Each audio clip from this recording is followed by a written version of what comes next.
Welcome student. देखिए कल relative velocity topic समझा, टू डायमेंशन मोशन में रिलेटिव वेलोसिटी कैसे डिस्कस किया जाता है। अभी आज आपका टॉपिक जो है वो टू डायमेंशन मोशन का ही टॉपिक है।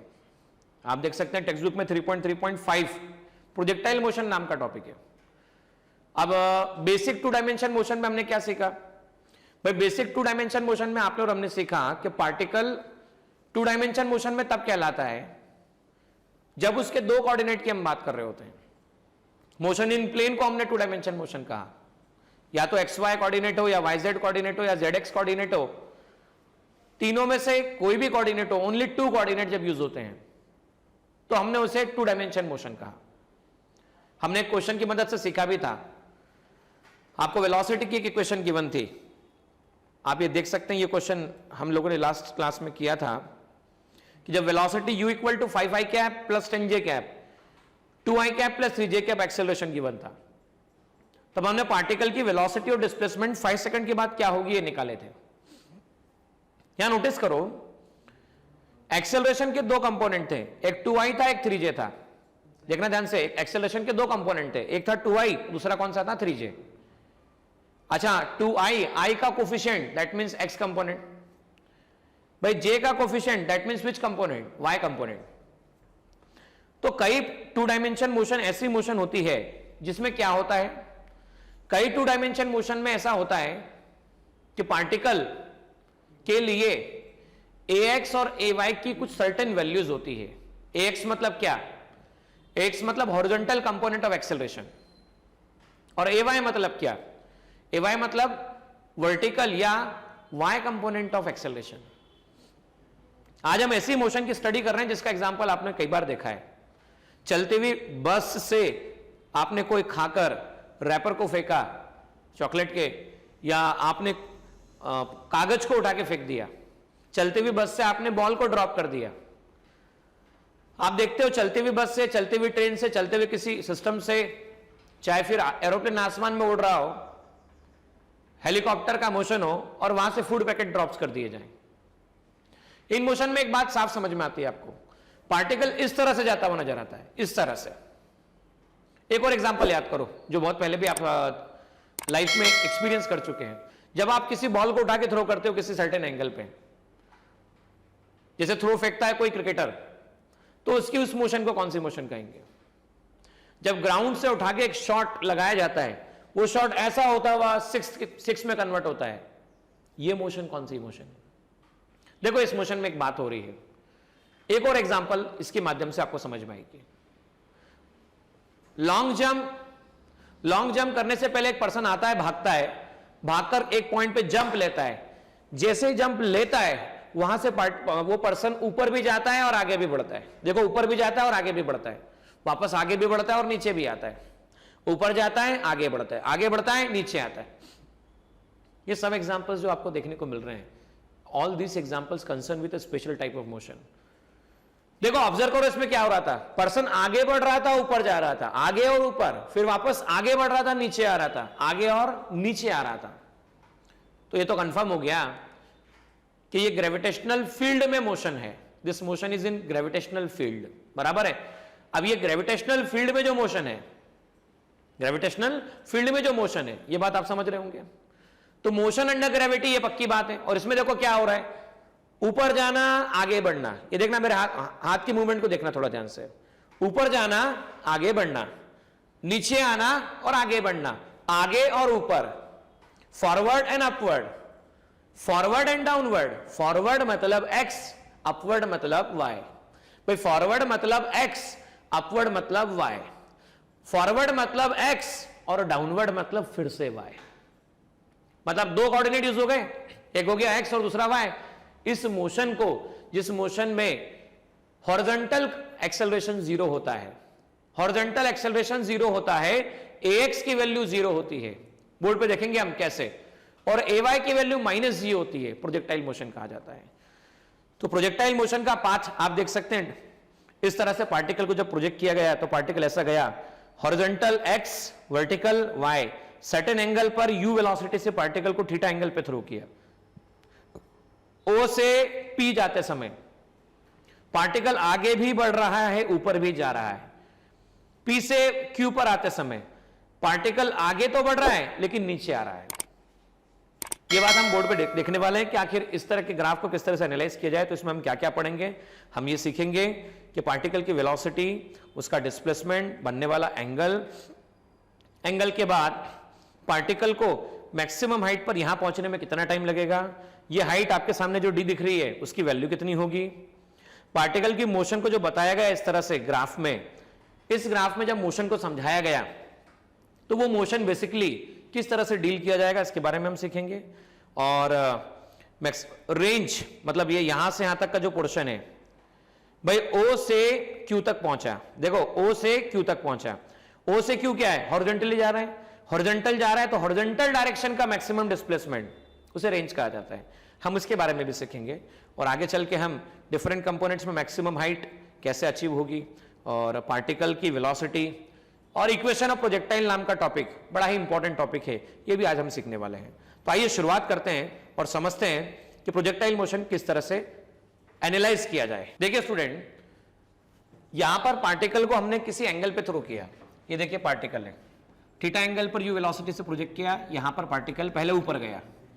इस वाले पोर्शन के लिए थोड़ा एनालाइज कीजिएगा, इस वाले पोर्शन में पार्टिकल जा रहा है आगे की तरफ, फॉरवर्ड और ऊपर की तरफ, तो इससे हम कह रहे हैं अपवर्ड। वापस देखिए इस हाफ पोर्शन के लिए देखिए पार्टिकल कहां जा रहा है, पार्टिकल अभी भी आगे बढ़ रहा है फॉरवर्ड, और वापस इस रीजन में देखिए पार्टिकल नीचे आ रहा है डाउनवर्ड। मैं फॉरवर्ड को कहता हूं along x, x dash, y और वाई डैश। अब समझिएगा ध्यान से, अपवर्ड की जब बात कर रहे हैं तो प्लस वाई और डाउनवर्ड की बात कर रहे हैं माइनस वाई। मीनिंग क्या हुआ, दो कोऑर्डिनेट यूज हो रहे हैं एक्स और वाई, और मैंने बोला था जब दो कोऑर्डिनेट यूज किए जाए प्लेन में मोशन हो तो ऐसी मोशन को कौन सी मोशन कहा जाता है, तो इस मोशन को कहा जाता है टू डायमेंशनल मोशन। कौन सी motion, two dimensional motion. So projectile motion is a two dimensional motion जिसमें किसी ऑब्जेक्ट को हॉरिजॉन्टल के साथ, ऑब्जेक्ट को किसके साथ, हॉरिजॉन्टल के साथ किसी सर्टेन एंगल पर थ्रो किया जाता है, वो भी under the gravitational influence, under the gravitational influence. एक बात थोड़ा सोचिएगा, मान लीजिए आपने प्लास्टिक की बॉल को ऐसे थ्रो किया और उधर से बहुत हवा तेज आ रही है, तो क्या होगा भाई, प्लास्टिक की बॉल को थ्रो करोगे, हवा बहुत तेज आएगी तो बॉल ही साथ में उड़ के आ जाएगी। भाई बॉल उड़ के आ जाएगी तो पहला अजम्पशन हम ये मानते हैं स्टडी करते समय कि हवा नहीं आनी चाहिए, विंड नहीं आनी चाहिए, एयर रेजिस्टेंस जीरो होना चाहिए, ये हमारा पहला अजम्पशन होता है। दूसरा अजम्पशन हम प्रोजेक्टाइल स्टडी करते समय मानते हैं कि प्रोजेक्टाइल जहां स्टडी किया जा रहा है वो अर्थ है, प्रोजेक्टाइल जहां स्टडी किया जा रहा है वो क्या है, अर्थ है। अर्थ है मतलब क्या, ग्रेविटेशनल फील्ड एग्जिस्ट कर रहा है। अब आप ये बात जानते हैं जैसे जैसे अर्थ सरफेस पे आप हाइट पे जाते हैं ग्रेविटी की वैल्यू चेंज होती है। 9th क्लास में सीखा था जैसे जैसे आप अर्थ से हाइट पे जाते हैं ग्रेविटी की वैल्यू चेंज होती है, ग्रेविटेशनल फोर्स वेरी होता है। अर्थ के डेप्थ में जाते हैं तो भी चेंज होता है। हम ये मान रहे हैं कि हम near the earth surface study कर रहे हैं। क्या कर रहे हैं, near the earth surface study कर रहे हैं। और जब हम near the earth surface study कर रहे हैं इसका मीनिंग सिंपल सा है, जी चेंज नहीं होगा। ये दो सबसे इंपॉर्टेंट असम्पशन हमको मानने होते हैं। अब एक बात और नोटिस करना, फॉरवर्ड फॉरवर्ड फॉरवर्ड फॉरवर्ड मतलब ये आगे बढ़ा और आगे बढ़ा, भाई आगे गया और आगे गया, लेकिन यहां पर अपवर्ड गया और फिर डाउनवर्ड आया। मतलब क्या, आपने थ्रो किया ये टॉप मोस्ट पोजीशन पे गया, थ्रो किया टॉप मोस्ट पोजीशन पे गया। और मैंने आपको पहले भी बताया था, इसी के डिस्कशन में बताया था, जब भी कोई ऑब्जेक्ट मैक्सिमम हाइट जा रहा है तो ये रुका किस कारण से, बताओ किस कारण से रुका। तो आपको पता है जैसे अपवर्ड थ्रो किया ग्रेविटेशनल फोर्स लगा डाउनवर्ड, ग्रेविटेशनल फोर्स डाउनवर्ड लगा, वो वेलोसिटी को डिक्रीज करता जा रहा है, और जैसे ही वो टॉप मोस्ट पोजीशन पे पहुंचा, देखो नीचे आने लगा, तो पॉइंट P पर y डायरेक्शन में वेलोसिटी जीरो होगी, क्योंकि अब ये अपवर्ड से, देखो ध्यान से, अपवर्ड गया डाउनवर्ड आया, भाई अपवर्ड गया और डाउनवर्ड आया, तो इस पॉइंट पे रुका, इस पॉइंट पे रुका। जब भी रुकेगा, सुनिएगा ध्यान से, जब भी रुकेगा मतलब वेलोसिटी जीरो हो जाएगी। और अपवर्ड डाउनवर्ड मतलब y के अलोंग बात कर रहे हैं, तो y डायरेक्शन पे वेलोसिटी जीरो होगी। बेटा प्रोजेक्टाइल मोशन ऐसा टू डायमेंशन मोशन का ऐसा स्पेशल केस जिसमें ax जीरो होता है और ay माइनस जी होता है। सर मतलब क्या भाई, वर्टिकल डायरेक्शन में क्या, वर्टिकल डायरेक्शन में अपवर्ड जा रहा था, तब भी क्या लग रहा था? Acceleration due to gravity. Acceleration उसका क्या था? ग्रेविटेशनल फोर्स लग रहा था। अच्छा, ग्रेविटेशनल फोर्स की डायरेक्शन कहां थी? तो ग्रेविटेशनल फोर्स की डायरेक्शन डाउनवर्ड थी। ग्रेविटेशनल फोर्स की डायरेक्शन डाउनवर्ड थी, बराबर। जब ऊपर से नीचे आ रहा था तब भी ग्रेविटेशनल फोर्स कहां लग रहा था? तो डाउनवर्ड था। तो ग्रेविटेशनल फोर्स से जो एक्सेलरेशन डेवलप हुआ वो था एक्सेलरेशन ड्यू टू ग्रेविटी। और downward direction conventionally downward negative, upward positive, right side positive, left side negative. तो किसी भी टू डायमेंशन मोशन में क्या होता है, तो हमने देखा था इसमें दो बातें होती है। इसमें एक कंपोनेंट होता है एक्स कंपोनेंट, दूसरा कंपोनेंट होता है वाई कंपोनेंट, बराबर। हमने वेलोसिटी के बारे में भी चेक किया था। वेलोसिटी के केस में क्या था? वेलोसिटी का एक एक्स कंपोनेंट और वेलोसिटी का एक वाई कंपोनेंट। हमने एक्सेलरेशन के बारे में भी बात की, तो एक्सेलरेशन के दो कंपोनेंट थे, एक कंपोनेंट था एक्स कंपोनेंट, दूसरा कौन सा था? Y component. तो टू डायमेंशन मोशन का वो स्पेशल केस, वापस से रिपीट करना मेरे साथ मिलकर। टू डायमेंशन मोशन का कौन सा केस? एक ऐसा स्पेशल केस जिसमें ax 0 होता है और ay माइनस जी होता है। आप में से कई बच्चे सोचेंगे कि ax 0 क्यों बोला गया? भाई मैंने क्या कहा?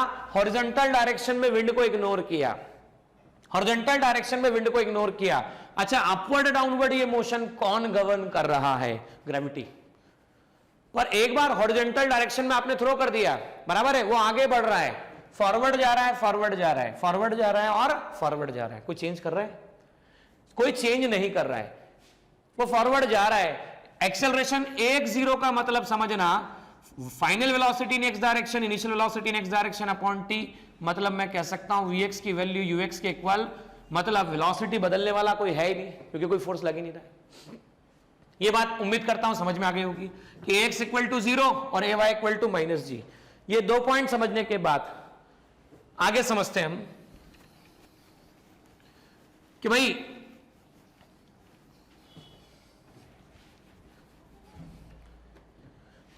ax 0 ay माइनस जी। अब देखिए बच्चों, यहां ऊपर गया तो टाइम ऑफ अपवर्ड जर्नी, यहां नीचे आया तो टाइम ऑफ डाउनवर्ड जर्नी। इससे पहले भी मैं सिखा चुका हूं वन डायमेंशन में, जितना टाइम ऊपर जाने में लगता है उतना ही टाइम नीचे आने में लगता है। तो टोटल टाइम कितना लगा?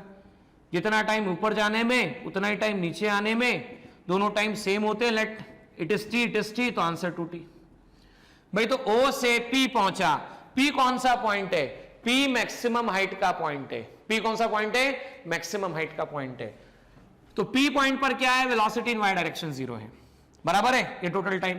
अच्छा, O से यहां तक पहुंचा, ये जो डिस्टेंस कहलाएगा, ये y में है या x में? बताओ, ये y में है या x में? तो y में है, तो y को मैंने कह दिया h मैक्सिमम। ये y में है तो इसे मैंने कह दिया h मैक्सिमम, मैक्सिमम हाइट। अब देखिए, ये स्टार्टिंग पॉइंट हो, ending point Q, join by straight line, horizontal displacement, O से P हॉरिजॉन्टल डिस्प्लेसमेंट, तो ये कहला रहा है O से P, जिसे हम कहते हैं रेंज। क्या कहते हैं बच्चों? रेंज। तो ये ध्यान रखना, maximum horizontal displacement is called range, maximum horizontal displacement is called range. अब इन सबकी वैल्यूज हम लोगों को निकालना है। चलिए आइए एनालाइज करते हैं, समझते हैं। सबसे पहले निकालते हैं कि भाई O से P जाने में कितना टाइम लगा। भाई टू डायमेंशन मोशन मतलब दो कोऑर्डिनेट, दो कोऑर्डिनेट मतलब एक x और दूसरा y। तो हम सेपरेट x और सेपरेट y, सेपरेट x और सेपरेट y में हम स्टडी करेंगे। आइए सेपरेट x और y में कैसे स्टडी करेंगे। मान लीजिए आपने इसको थ्रो किया, ये u है, ये थीटा है। अगर ये u है तो देखिए ध्यान से, ये थीटा है, मैं ऐसा लिख सकता हूं ux uy cos theta base upon hypotenuse, hypotenuse, तो ux इक्वल टू लिखा जा सकता है u cos theta, sine theta perpendicular upon hypotenuse, तो हम इसे लिख सकते हैं uy अपॉन u, तो uy आपके पास आ जाएगा u साइन थीटा। ठीक है ना। तो x डायरेक्शन में वेलोसिटी कितनी हो गई? भाई x डायरेक्शन में वेलोसिटी आपके पास हो गई ux equal to u cos theta, और y डायरेक्शन की वेलोसिटी कितनी हो गई? y डायरेक्शन की वेलोसिटी हो गई u साइन थीटा। तो अलोंग x एक्सिस हम बात कर लेते हैं, ux u cos theta, ax ये तो 0 है, ax कितना है? 0 है। मैं डिस्प्लेसमेंट O से P तक की बात करता हूं, उससे मैं r कहता हूं, आई विल से r। भाई यहां से यहां जाने में टाइम अप, जाने में टाइम डाउन, मैं इसे t मानता हूं, इससे t मानता हूं, जितना ऊपर जाने में टाइम उतना नीचे आने में टाइम, टोटल टाइम 2t। तो भाई O से P पहुंचने में जो टाइम लगेगा O से P पहुंचने में जो टाइम लगेगा, let I assume that time is T. Okay, now along y axis की हम बात करते हैं. Let us talk about along y axis. तो अलोंग y एक्सिस क्या बोला जाएगा? अलोंग y एक्सिस uy कितना है? u sin theta. सर आपने पॉजिटिव क्यों लिया? भाई राइट और अप मतलब पॉजिटिव. ay कितना है? तो ay भी बोला था मैंने, g विथ डाउनवर्ड साइन. ठीक है ना भाई. मैं बात कर रहा हूं पहले O से P पहुंचने का. O से P पहुंचने का टाइम मैं मान लेता हूं टाइम ऑफ अपवर्ड जर्नी, जिसे मैं T कह रहा हूं. P पॉइंट पर y डायरेक्शन की वेलोसिटी चेक करो कितनी है. P पॉइंट पर y डायरेक्शन में वेलोसिटी 0 है. क्यों? ऐसा क्यों भाई? यहां तक गया अपवर्ड और फिर नीचे आया डाउनवर्ड. अपवर्ड से डाउनवर्ड बता चुका हूं. अपवर्ड गया और डाउनवर्ड आया तो यहां पे रुका होगा. रुका मतलब y 0. अच्छा y कितना है? तो ये u sin थीटा है. ay कितना है? तो माइनस जी है. चलो बताओ. v equal to u plus a t से vy uy ay finally 0. uy कितना? u sin theta minus g t. तो t आ गया आपके पास u sin theta upon g. इसे आप चाहें तो क्या लिख सकते हैं? इसे आप लिख सकते हैं uy बाय g. ठीक है ना. आप टोटल टाइम निकालना है तो कैपिटल टी कितना आ गया? कैपिटल टी आ गया 2uy अपॉन जी. सर ऐसा क्यों भाई? कैपिटल टी देखो कितना है? 2t है. 2t t कितना है? तो uy बाय जी है. तो मैं इसे लिख सकता हूं u sin theta upon g. तो पहली बात हमने निकाल ली कि भाई इसे ऊपर जाने में जो टाइम लगता है वो लगता है uy बाय जी, और इसे नीचे आने में जो टाइम लगता है वो भी है uy बाय जी. तो टोटल टाइम हो गया 2uy बाय जी, जिसे आप कह सकते हैं 2u sin थीटा बाय जी. ठीक है ना. तो पहला पॉइंट हम यहां निकाल चुके हैं जो कि है 2u sin थीटा अपॉन जी. ठीक है ना. आइए अब बात करते हैं यहां से यहां पहुंचने में हाइट कितना कवर किया. वापस से वही वाली बात, अगर हाइट निकालना है तो टू फाइंड हाइट आइएगा देखिएगा ध्यान से. vy square equal to uy square plus twice a sy. भाई y पर गया, p पर गया 0, u sin थीटा का होल स्क्वायर ट्वाइस a की वैल्यू माइनस जी. sy है मतलब मैं h मैक्सिमम बोल रहा हूं कि भाई यहां से y डायरेक्शन में डिस्प्लेसमेंट. भाई यहां से y डायरेक्शन में डिस्प्लेसमेंट मतलब अपवर्ड की हम बात कर रहे हैं, और अपवर्ड बात कर रहे हैं मतलब मैक्सिमम हाइट. तो मैक्सिमम हाइट ये आ गया आपके पास u square sine square theta equal to 2g h maximum. तो h मैक्सिमम की वैल्यू आपके पास कितनी आ जाएगी? ये आ जाएगी u square sine square theta upon 2g. इसे ऐसा भी लिख सकते हैं uy स्क्वायर अपॉन 2g. इसे ऐसा लिखा जा सकता है h maximum equal to uy square upon 2g. Everyone, तो हमने मैक्सिमम हाइट भी निकाल लिया. अब बात करते हैं इसके बारे में, यहां से यहां तक पहुंचने के बारे में. This is called range. तो आइए रेंज के बारे में डिस्कस करते हैं. फॉर रेंज के लिए हम डिस्कस कर रहे हैं, और देखिए यहां पर अलोंग एक्स एक्सिस बात करना पड़ेगा, एसओपी बात करना पड़ेगा. तो s x equal to u x t plus half a x into t square. भाई एस एक्स हॉरिजॉन्टल डायरेक्शन में एस एक्स की बात कर रहे हैं मतलब एसओपी की बात कर रहे हैं. You x t plus half a x तो 0 होता है टी स्क्वायर. एसओपी जिसे मैं रेंज कह रहा हूं. अच्छा यू एक्स कितना है? तो यू एक्स बताओ कितना है? यू एक्स आपके पास में you cos theta into capital T, क्योंकि यहां से देखो यहां से यहां टी, यहां से यहां टी, तो टोटल पहुंचने में 2t, और 2t को मैंने लिखा है कैपिटल टी. तो distance r u cos theta, t की वैल्यू देखो अभी निकाली 2u sin theta upon g. इसे ऐसा लिखा जा सकता है r इक्वल टू आ गया 2u square sin theta cos theta upon g. आप चाहते तो इसे ऐसा भी लिख सकते थे ट्वाइस u cos थीटा मतलब ux, u sin थीटा मतलब uy, 2uy ux upon g. और आप 2u square sin theta cos theta, तो हम इसे ऐसा लिख सकते हैं this will B u square 2 sin theta into cos theta upon g. और बच्चों 2 sin theta into cos theta को लिखते हैं sin 2 theta, u square sin 2 theta upon g. इसे ऐसा लिखा जा सकता है. ठीक है ना बच्चों, इसे ऐसा लिखा जा सकता है u square sin 2 theta upon g. ये आ चुका है आपके पास रेंज. अब देखो कभी कभी मैं अभी फिलहाल तो टेक्स्ट बुक के हिसाब से ही बता रहा हूं, डिस्कस करने को बहुत कुछ है इसके अंदर, और ये डिस्कशन मैं जरूर करूंगा, और ये डिस्कशन किया भी जाएगा. लेकिन वो लेक्चर्स जो होंगे वो बोर्ड के लेक्चर्स नहीं होंगे, वो लेक्चर्स आपके जेडब्ल्यू मेंस एग्जामिनेशन के होंगे, वो नेट एग्जामिनेशन के होंगे.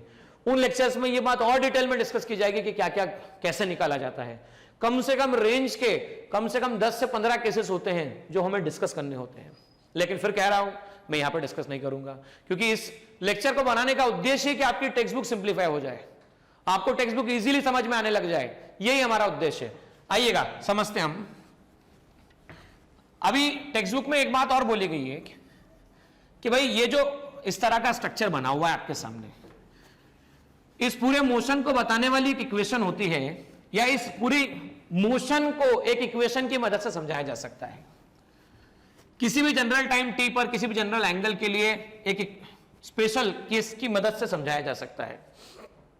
देखिए वो कैसे, भाई मान लो ओ से पार्टिकल को थ्रो किया, किसी पॉइंट पी डैश पर पार्टिकल पहुंचा, जब पार्टिकल पी डैश पे पहुंचा तो यहां से एक्स कवर किया, यहां से वाई कवर किया, ये हो गया x comma y, p dash पे पहुंचा एक्स कोमा वाई बराबर। तो आपको बताना है कि एक्स एंड वाई में क्या रिलेशन रहेगा, आपको क्या बताना है, एक्स और वाई में क्या रिलेशन रहेगा। और एक्स और वाई कोऑर्डिनेट में रिलेशन को कहते हैं, आपकी टेक्स्ट बुक में जो बताया उसके हिसाब से इक्वेशन ऑफ मोशन, लेकिन जितनी भी स्टैंडर्ड बुक्स पढ़ेंगे उसमें आप इसे पाएंगे कि यह कहलाएगा इक्वेशन ऑफ ट्रेजेक्ट्री। क्या बोला जाएगा बच्चों, इक्वेशन ऑफ ट्रेजेक्ट्री। तो वापस सुनिएगा, इक्वेशन ऑफ ट्रेजेक्ट्री क्या होता है, पार्टिकल की मोशन के समय, प्रोजेक्टाइल मोशन के समय जो एक्स और वाई में रिलेशन इक्वेशन बताता है उसे इक्वेशन ऑफ ट्रेजेक्ट्री कहा जाता है। जो एक्स और वाई में रिलेशन बताता है उसे क्या कहा जाता है, इक्वेशन ऑफ ट्रेजेक्ट्री कहा जाता है। तो आइए हम बात करते हैं। मान लीजिए पार्टिकल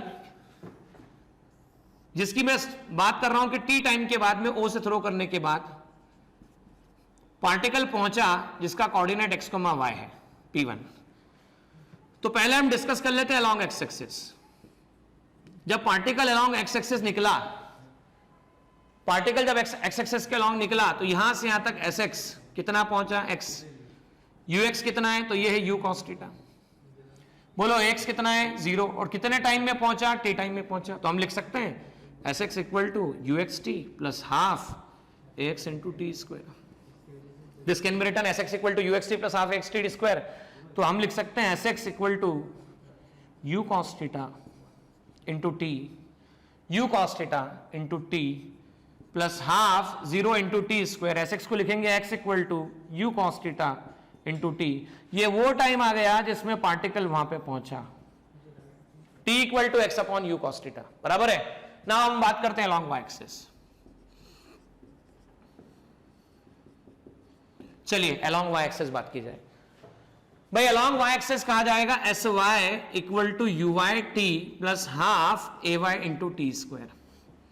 देखिए यू वाई कितना था, शुरुआत में हम डिस्कस कर चुके हैं, यू वाई मतलब यू कॉस थीटा या यू साइन थीटा, तो u sine theta. S y यहां से यहां तक एक्स आया, यहां से यहां तक वाई आया। एस वाई की बात की जाएगी तो क्या आएगा, एस वाई वाई आएगा। ए वाई क्या बोलेंगे, तो ए वाई माइनस जी बोलेंगे। ए वाई क्या बोलेंगे आप, माइनस जी बोलेंगे। अच्छा ए वाई की value minus g, time t dash वापस से उतना ही टाइम लगा, तो हम लिखेंगे एस वाई के प्लस पे वाई, यू वाई के प्लस पे u sine theta, t minus g by two into t square. ये आ गया इक्वेशन नंबर फर्स्ट और इक्वेशन नंबर सेकंड। अच्छा सुनिएगा, इक्वेशन ऑफ ट्रैजेक्टरी क्या था, जो इक्वेशन एक्स और वाई में रिलेशन बताए, सुन लीजिएगा वापस से, जो इक्वेशन किस में रिलेशन बताए, एक्स और वाई में रिलेशन बताए, उस इक्वेशन ऑफ ट्रैजेक्टरी कहते हैं। यहां तो वाई आ रहा है लेकिन टी भी आ रहा है, भाई यहां तो एक्स आ रहा है लेकिन टी भी आ रहा है, मतलब हम किसको अगर हटा दें तो एक्स और वाई बचेगा। भाई हम किसको हटा दें तो एक्स और वाई बचेगा, तो इस इक्वेशन में से टाइम को हटा दें, सिर्फ टाइम को हटा दें तो एक्स और वाई बचेगा। तो चलिए टाइम को हटा दिया जाए, टाइम को यहां से उठा के वहां पर पुटअप कर दीजिए। y इक्वल टू ये आ गया आपके पास u sine theta into t की वैल्यू कितनी, तो x upon u cos theta, t की वैल्यू होगी x upon u cos theta minus g by two into t square, मतलब x upon u cos theta का whole square. y equal to आ जाएगा u से u cancel, tan theta into x minus g by two x square upon u square cos square theta. ये y की value आपके पास में बोली जा सकती है। So y will be x tan theta minus g x square upon two u square cos square theta. इसे कहा जाता है इक्वेशन ऑफ ट्रेजेक्टरी, जो कि हम एक्स और वाई में जो इक्वेशन रिलेशन बता रही है उसी इक्वेशन को इक्वेशन ऑफ ट्रेजेक्टरी कहा जाता है। देखिए अब जो मैं डिस्कस कर रहा हूं वो आपके टेक्स्ट बुक में ही डिस्कशन दिया नहीं गया है, लेकिन उस पर न्यूमेरिकल्स पूछे गए हैं। न्यूमेरिकल समझाने के नजरिए से यह बात मुझे डिस्कस करना यहां पर जरूरी है। वहां पर टेक्स्ट बुक में रेंज के कुछ स्पेशल केसेस जिन पर न्यूमेरिकल फ्रेम किए गए हैं, इक्वेशन ऑफ ट्रेजेक्टरी का रेंज के साथ में रिलेशनशिप, मैक्सिमम हाइट के साथ में रिलेशनशिप, ये सब बातें डिस्कस की गई है। आइएगा थोड़ा समझते हैं। 2u y अपॉन जी, जिसे लिखा गया है 2u sin थीटा अपॉन जी। भाई ऊपर पहुंचने में टाइम uy बाय जी, इसे लिखा गया है u sin थीटा अपॉन जी। भाई मैक्सिमम हाइट कितनी, तो मैक्सिमम हाइट आपके सामने uy स्क्वायर अपॉन 2g, मतलब u square sine square theta upon 2g। Range की बात करें, हॉरिजॉन्टल मैक्सिमम डिस्प्लेसमेंट क्या निकाला गया, तो हॉरिजॉन्टल मैक्सिमम डिस्प्लेसमेंट निकाला गया u square sine 2 theta upon g, जिसे ऐसा भी लिखा जा सकता है twice ux uy by g. अच्छा, इक्वेशन ऑफ ट्रेजेक्टरी क्या लिखी गई, इक्वेशन ऑफ ट्रेजेक्टरी लिखी गई y equal to x tan theta minus gx square upon 2u square cos square theta. ये हमारे पास में अभी तक के ऑलमोस्ट सारे रिलेशनशिप हम लोगों ने निकाले। अब देखिए बोला ऐसा जाता है कि भाई रेंज के बारे में क्या क्या डिस्कशन पॉसिबल है, तो रेंज के बारे में u square sine 2 theta upon g, आपको क्वेश्चन पूछा गया है कि मैक्सिमम रेंज क्या होगी, what will be maximum range. अच्छा, रेंज किन बातों पे डिपेंड करता है, तो रेंज देखो दो बातों पे डिपेंड करता है, u स्क्वायर अपॉन जी इंटू साइन 2 थीटा। तो अल्टीमेटली u पे डिपेंड करता है और थीटा पे डिपेंड करता है। मान लो u कांस्टेंट है तो साइन 2 थीटा पे डिपेंड करेगा। और पहले भी बता चुका हूं कि साइन की मैक्सिमम वैल्यू कितनी होती है, तो साइन की मैक्सिमम वैल्यू +1, मिनिमम वैल्यू -1। ये y और x जो ग्राफ है, ये साइन x का ग्राफ है। रेंज मैक्सिमम करना है तो साइन 2 थीटा की मैक्सिमम वैल्यू होना चाहिए। 2 थीटा की मैक्सिमम वैल्यू +1 आती है, और +1 कौन से एंगल पर आती है, तो 90 डिग्री पर आती है। तो 2 थीटा इक्वल टू 90, तो theta equal to 45 degree. Theta अगर 45 डिग्री कर दिया जाए, मतलब अगर किसी को 45 डिग्री एंगल से प्रोजेक्ट किया जाए, यहां पर हम प्रोजेक्ट कर रहे हैं 45 डिग्री एंगल पर, तो ये जो भी रेंज मिलेगी वो मैक्सिमम रेंज मिलेगी। तो r max u square sine 2 theta upon g में अगर थीटा 45 कर दें तो ये हो जाएगा 2 multiply by 45, 2 multiply by 45 sine 90, sine 90 आया +1, तो मैक्सिमम रेंज की वैल्यू आपको मिलेगी u स्क्वायर बाय जी। ठीक है ना, ये आ गया मैक्सिमम रेंज का वैल्यू। अच्छा, रेंज में एक बात और नोटिस करना, समझना इस बात को।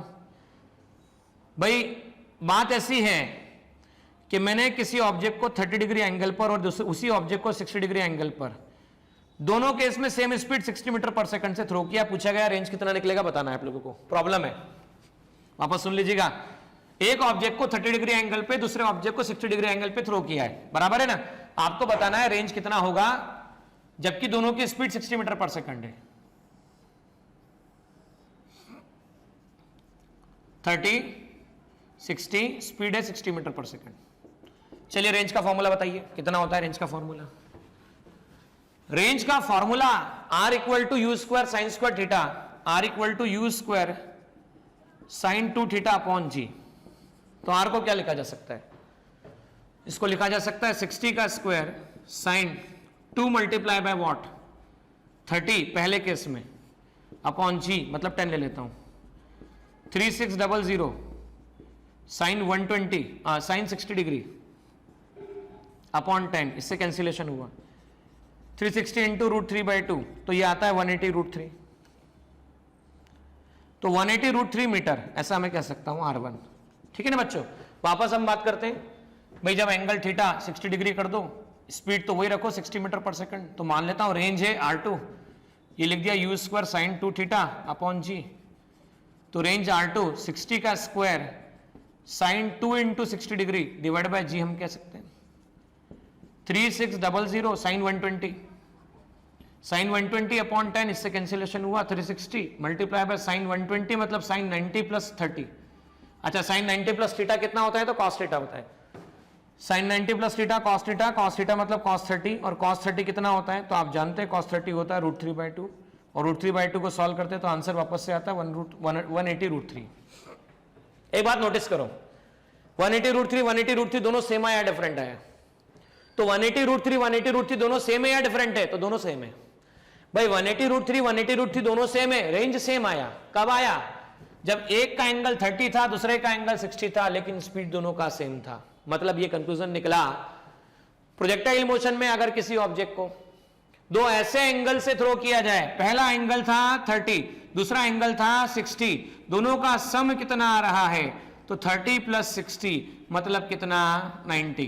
तो अगर स्पीड सेम है तो पहले वाले की और दूसरे वाले की रेंज क्या होती है? दोनों सेम होती है भाई। पहले वाले की रेंज और दूसरे वाले की रेंज दोनों सेम होती है अगर स्पीड सेम हो तब। और θ1 + θ2 का सम अगर 90 आ रहा है तो कॉम्प्लीमेंट्री एंगल या सप्लीमेंट्री एंगल? बोलो, कॉम्प्लीमेंट्री एंगल या सप्लीमेंट्री एंगल? तो इन्हें कॉम्प्लीमेंट्री एंगल कहा जाता है। कॉम्प्लीमेंट्री एंगल पर रेंज सेम मिलता है। कॉम्प्लीमेंट्री एंगल पर रेंज सेम मिलता है अगर स्पीड ऑफ प्रोजेक्शन सेम हो तो। अब यही कैसे निकाला जा सकता है देखिएगा ध्यान से भाई। मान लीजिए मेरे पास में यहां से यहां तक पहला एंगल थीटा है और दूसरा एंगल θ2 है। थीटा प्लस θ2 दोनों का सम 90 है, तो θ2 = 90 - θ है। वही वाला केस, थीटा जो है वो 30 है और दोनों का सम आपके पास में 90 है। तो मान लो θ2 90 - θ, तो R1 तो आ जाएगा u² sin 2θ upon g, equation number first.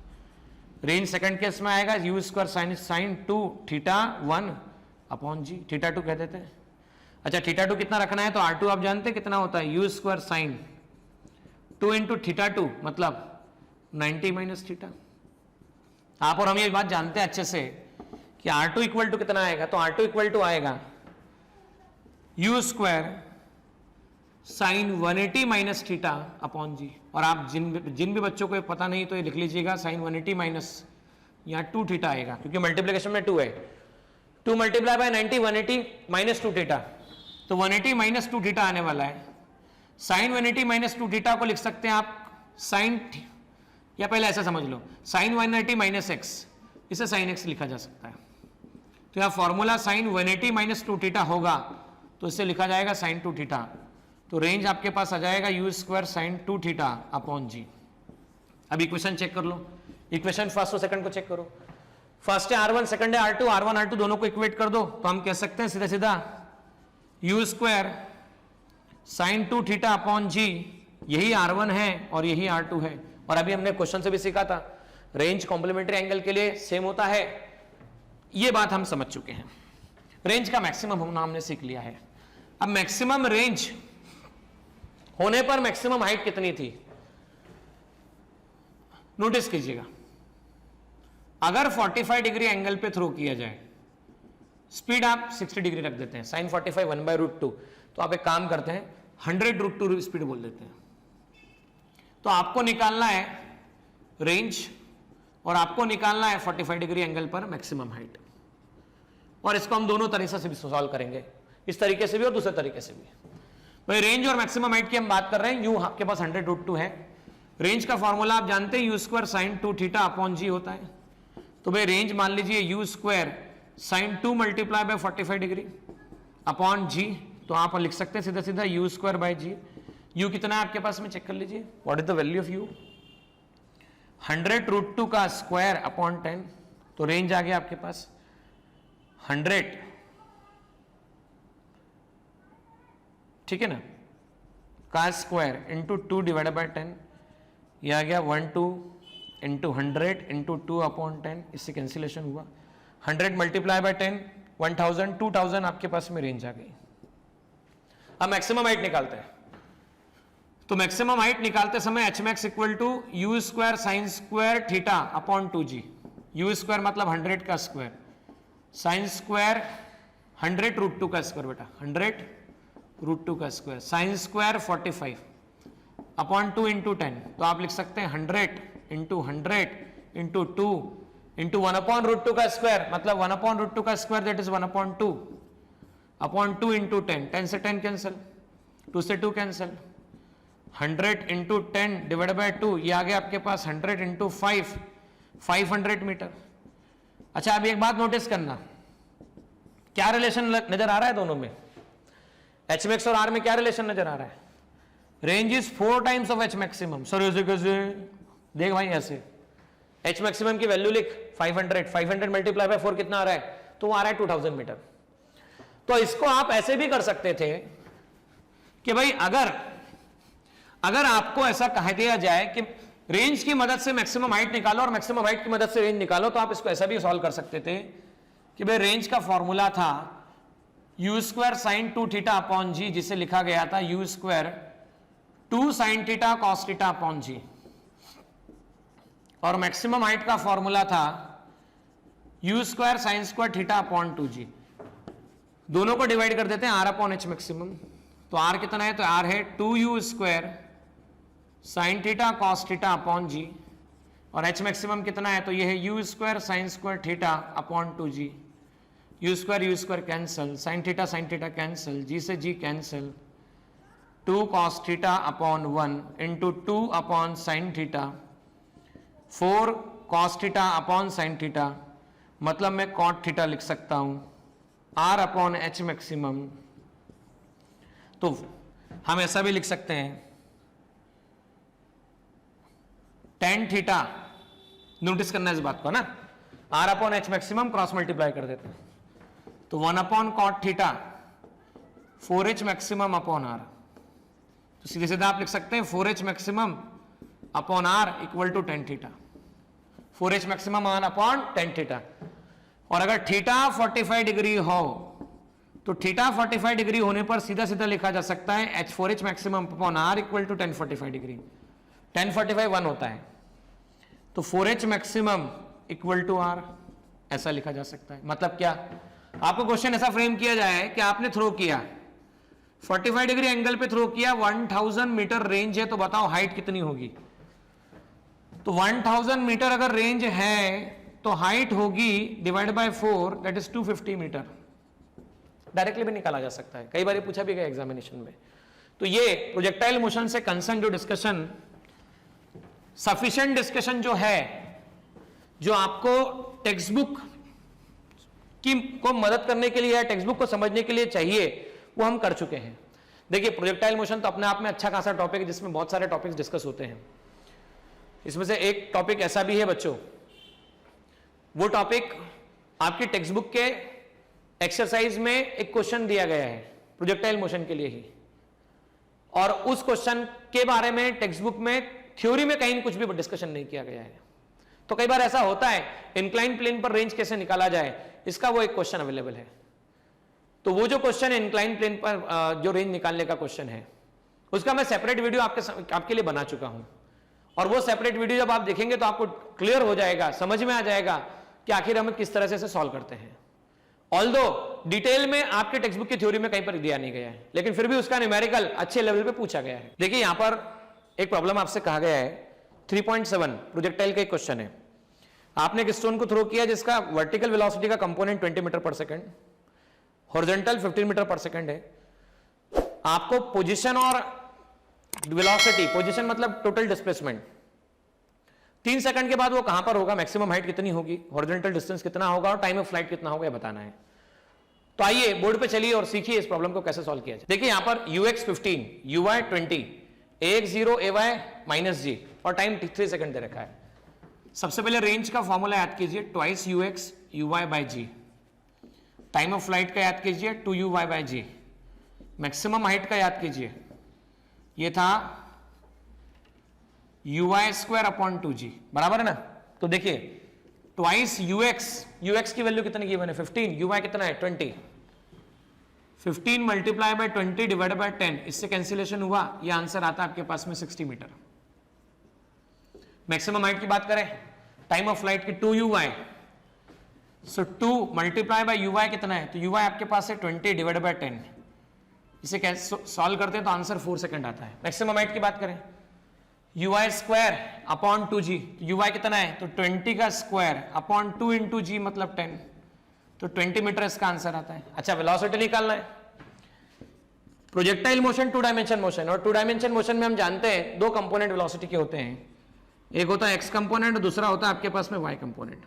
So this will be v x i cap plus v y j cap. Okay, so v vector v x i cap plus v y j cap हम ऐसा कह सकते हैं. Now understand student, x component चाहिए, y component चाहिए.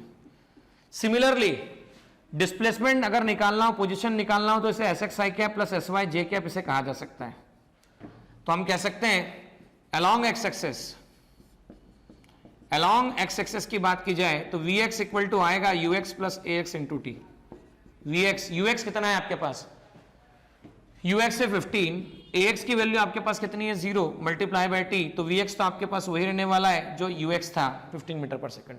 अब हम बात करें vy equal to uy plus ay into t, तो uy कितना है, तो uy आपके पास है 20, ay माइनस 10 इंटू 3 सेकंड के बाद निकालना है, vy आता है माइनस 10 मीटर पर सेकंड. तो आप सीधा सीधा लिख पाएंगे वेलोसिटी वेक्टर को vx आई कैप मतलब 15 आई कैप प्लस vy जे कैप मतलब माइनस 10 इंटू जे कैप. ये वेलोसिटी वेक्टर आ गया. पोजीशन की बात करते हैं, तो पोजीशन के लिए along x एक्सेस आप कह सकते हैं sx equal to uxt plus half x into t square. Sx equal to uxt plus half x into t square. Sx कितना है, तो Sx मतलब मुझे निकालना है, ux कितना दे रखा है, तो आप देखो ux से 15 और टाइम की वैल्यू 3 सेकंड, हाफ ax से 0 इंटू टी स्क्वायर, तो Sx आएगा आपके पास में 45 metre. Now along x axis, अब along y एक्सेस की हम बात करें तो along y एक्सेस देखिए क्या होगा, तो along y एक्सेस होगा sy uyt plus half ayt square. So sy equal to uy मतलब 20, uy को आप लिख सकते हैं 20 मल्टीप्लाई बाय 3, ay मतलब 10 डिवाइड बाय 2 इंटू 3 का square, 60 minus 45 that is 15 metre. तो देखिए x कंपोनेंट है 45i, y है 15j, तो s vector sx i cap, sx कितना है 45i, sy कितना है तो चेक करो 15j कैप, इसे ऐसा कहा जा सकता है. तो दिस विल बी sx, इस तरह से निकाला जा सकता है.